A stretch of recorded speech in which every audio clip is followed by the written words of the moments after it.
Welcome back, my DIY nomads. It is now 2021 and we are going to get cracking. Just got the announcement from Boris that the UK is going into another lockdown, so I'm going to try my absolute best to bring out more regular content for all of you guys that are stuck at home. Now, one thing I noticed after my little break away from Christmas was I came back into the van, and on the walls, on my Poplar walls, there was little pockets of mould growing. Not severe in the slightest, very small amounts, but I did notice it early on, which is good. It was a bit of a shame, obviously, because I thought the paint that I used was sort of like a washable ceiling paint, but obviously I didn't think that after diluting it, it would probably negate those abilities. So in this video, you'll see me taking the walls off, lacquering both sides, getting them back up, and doing a few other little jobs.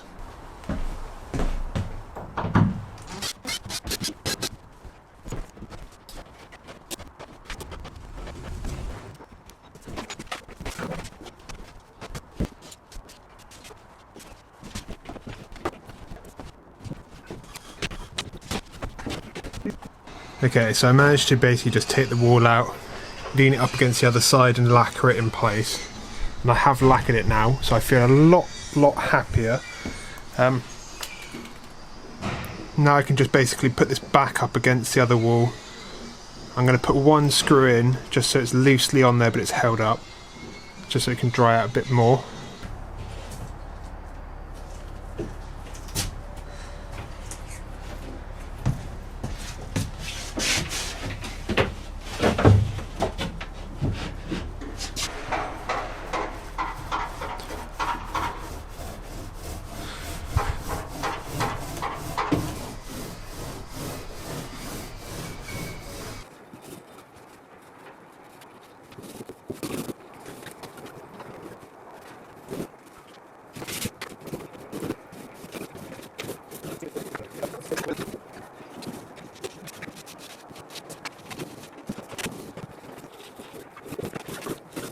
Right everyone, I feel a lot happier now that that's all lacquered.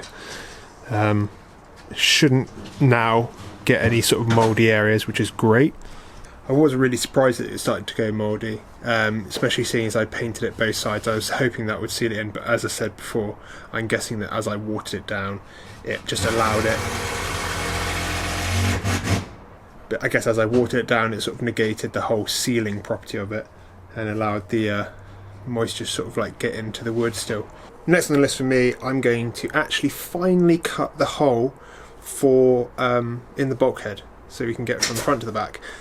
That leads me on to my next thing that I wanted to show you in a second, that I got some new seats and I'm really chuffed with them. I got a really good deal. I managed to basically trade all of my old seats and swap them over and get a price reduction, and these ones have got suspension in them and they've got like air ride suspension, which is sick.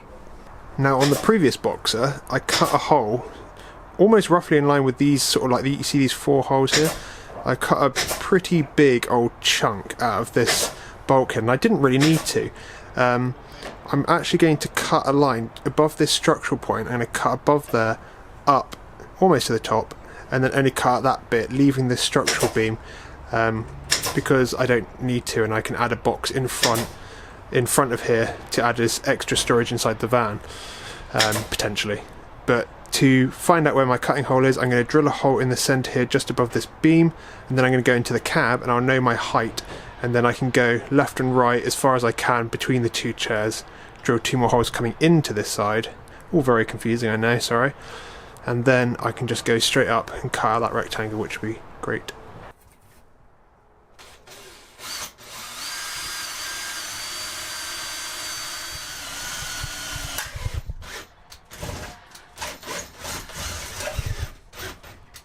Right, so I have my point where the drills come through. So now I can take my width measurement and I'll know when I cut from the other side how wide to go from that drill point, and I can just go straight up and cut out my door section. And then leading on to that, we've got the 2 chairs, which I am super chuffed with.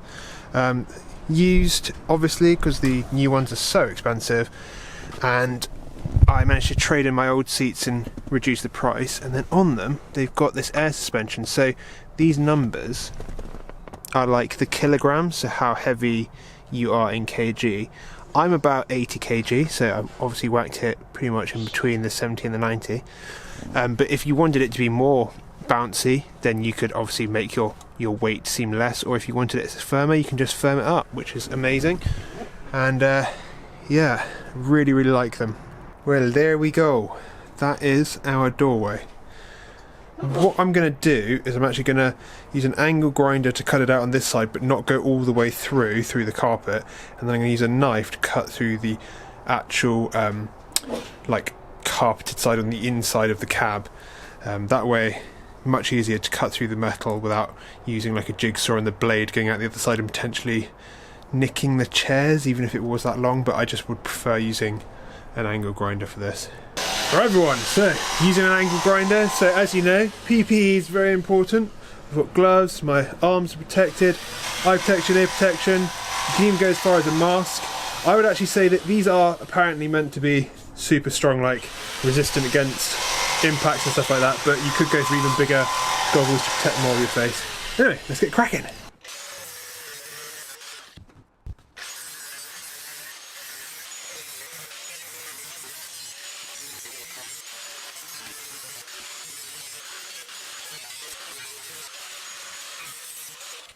Okay, great.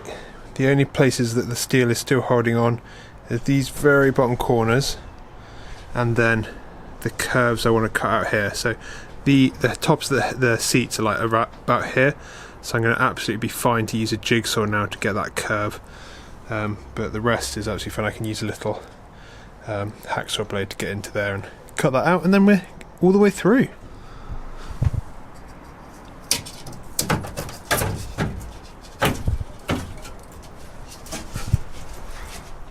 Boom!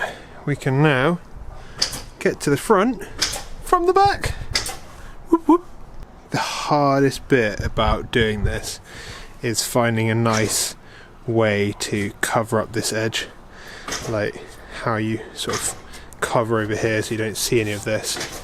I'm going to have a good think about what would be the best option. Initially I'm thinking, you know, more automotive carpet that matches this colour and then wraps round, and then I could put wood over the top there and you would never notice. Well everyone, super chuffed with the work we got done today. I know it wasn't the most exciting stuff to see get done, but it's important to show you, like, so there are some jobs that, you know, some jobs people like, some people jobs people hate, and it's important to show that obviously there is like an area of boring jobs for everyone, I think, in a van conversion, and it's important to get them done. One thing I wanted to say was a massive thank you. The little recent burst of content I did just before Christmas got a really good reaction. I got selected by YouTube to be Creator on the Rise, which is awesome news, and as a result I noticed an increase through everything, through the channel. I had more subscribers coming in on a regular basis, I had more views, incidentally more revenue. And after the big announcement from Boris, we've had to cancel a lot of the jobs that we had booked up, which is a real big shame. So we've got a month and a half of more quiet downtime, which has got its negatives, but it's also got its advantages, which means that me and Ben can really focus on both of our vans and get cracking. So we can bring out more regular content, which is really great. But if you aren't subscribed, please subscribe to the channel. It really does help, and it's helping bring in a little bit of money just to tide us over while we are stuck in limbo until the coronavirus stuff ends. But really it's good news for you, good news for us, because we can get our vans finished, you guys can keep entertained, and everyone's happy. In any case, thank you all so much for watching. I'll catch all you DIY nomads next time.